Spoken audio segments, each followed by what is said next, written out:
খেলতে এসেছিল, খুব বয়স্ক একজন ভদ্রলোক।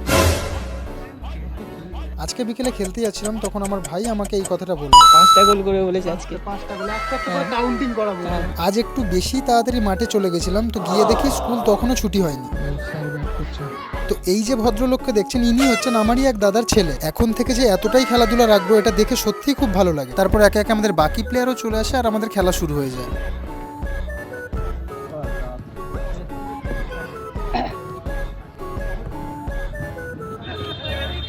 আজকে আমরা গোল করছিলাম ঠিকই, কিন্তু গোল করার থেকেও বেশি আজকে নিজেদের ভুলেতেই প্রচুর গোল খেয়েছি।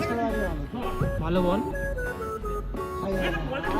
আজকে 5টা গোল হয়তো আমি করেছি, কিন্তু আমার টিমকে আমি জেতাতে পারিনি। তারপরেতেই আমাদের প্রতিপক্ষ টিম কি বলছে দেখো। যে টিমেই খেলছি, সে ম্যাচ হলেও জিতছি, এমনি খেলা হলেও জিতছি। তো শুনতেই পেলে তোমরা কেমন ভাবে আমাদেরকে বলছিল। তো আজকের ম্যাচটা হেরে গেছি আমরা ঠিকই, কিন্তু এর জবাব আমরা ঠিক দেবই। কালকের ভিডিওতে তোমরা এর উত্তরটা ঠিক পাবে।